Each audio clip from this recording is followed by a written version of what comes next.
खींचती हुई दिखाई दे रही है।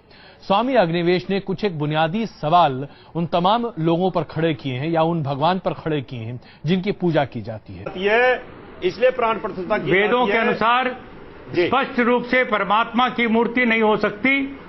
यजुर्वेद का मैं मंत्र कोट कर रहा हूं, आप मुझे इसका अर्थ बताइए, गलत है क्या? उस स्वरूप की न तस्य प्रतिमा अस्ति यस्य नाम महद्यश। यजुर्वेद कह रहा है की बात आप उस महान परमात्मा की कोई मूर्ति नहीं। मैं आपका क्षमा चाहूंगा। जहां तक प्रश्न है मूर्ति में प्राण प्रतिष्ठा का, मैं पूरी ताकत से कहना चाहता हूं कोई वेद मंत्र नहीं है जिससे किसी मूर्ति में जो जड़ है, पाषाण है, उसमें प्राण प्रतिष्ठा हो सकती है। ये बिल्कुल निरर्थक है, अंधविश्वास है, पाखंड है। और ऐसा काम करना किसी भी व्यक्ति का, और वो जगतगुरु कहलाएं, ऐसे लोगों के लिए तो बिल्कुल ही ऐसी चीजें गलत है।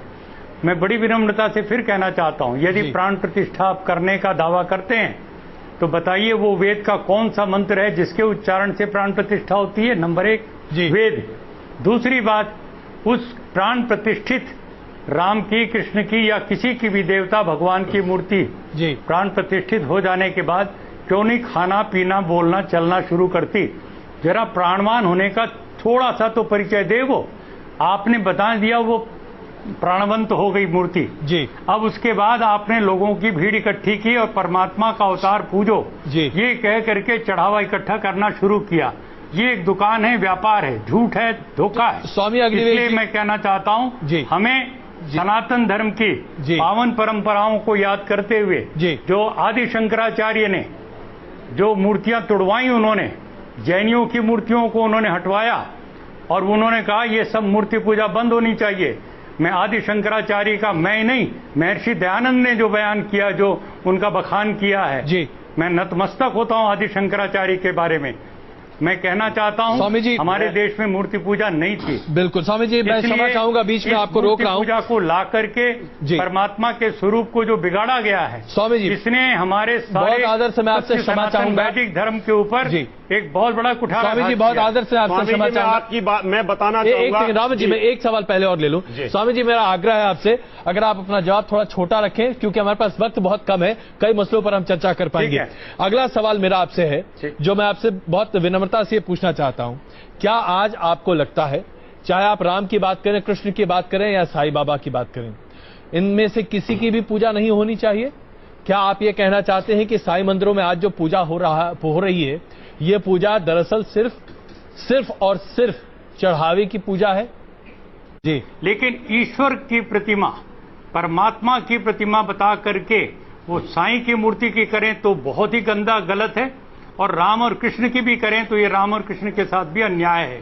राम और कृष्ण ईश्वर भक्त थे जी, उन्होंने कभी दावा नहीं किया कि मैं ईश्वर हूं और मेरी पूजा की जाए, ऐसी कोई बात नहीं। तेरे कि स्वामी अग्निवेश और रावत जी कम से कम एक मसले पर तो एक हैं ना। मैं स्वामी जी की इज्जत करता हूं, मैं स्वामी जी आपकी बहुत रेस्पेक्ट करता हूं, ऐसा नहीं है। मेरा मतभेद तो इस बात पे है कि आप इतने हमारे विद्वान भगवान जो हम जिनको मानते हैं उनके ऊपर आप कटाक्ष करते हैं। आप लोग वेदों को मानते हैं और वेदों को हम भी मानते हैं, आप भी सनातनी है, हम भी सनातनी है। नाम आशीष है, मैं नेरुल से आया हूं, मैं बीपीओ एग्जीक्यूटिव हूं। मेरा आपसे एक सवाल है, इस्लाम में हर गुनाह माफ है, लेकिन शिर्क की माफी क्यों नहीं है? अगर इंसान कत्ल करता है उसे माफी है, जिना करता है उसे माफी है, लेकिन शिर्क की माफी क्यों नहीं है? मैं साहब का सवाल है कि इस्लाम में सारे गुनाह की माफी है, शिर्क की नहीं। कत्ल करता है माफी है, जिना करता है माफी है, शिर्क की माफी क्यों नहीं?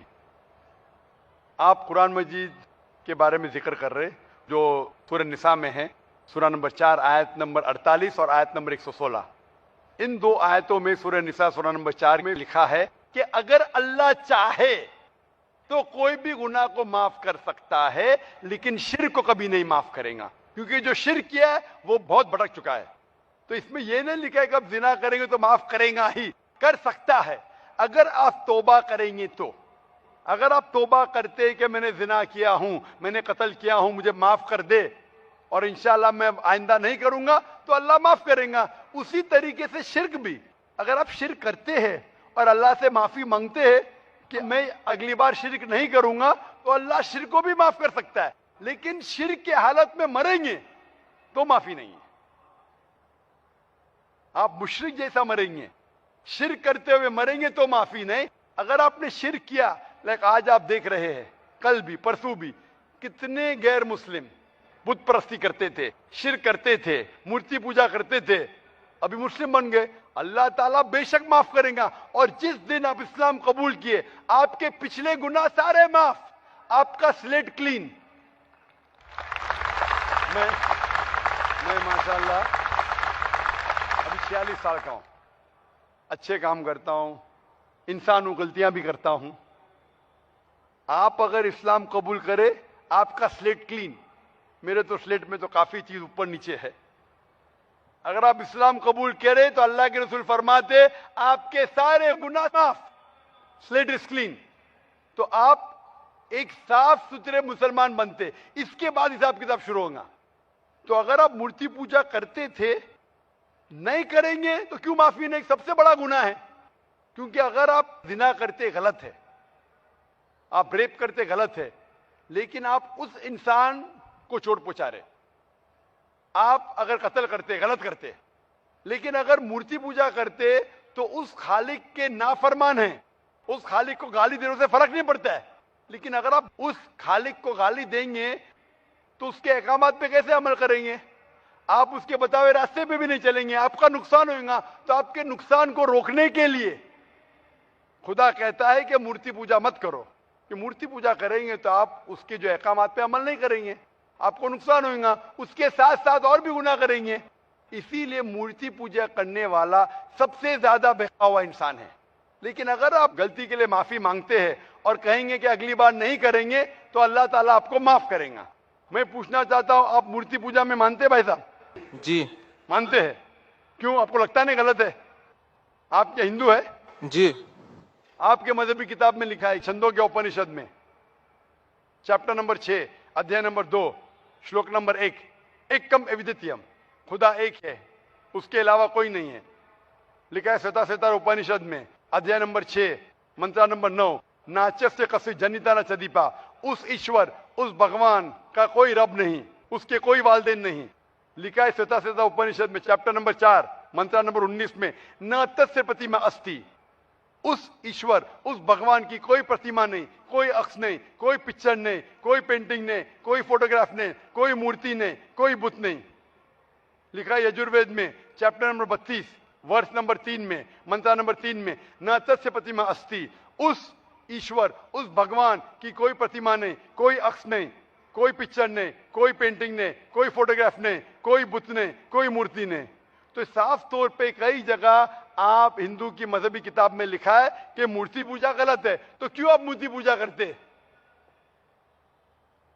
भाई साहब जी, इस बारे में मुझे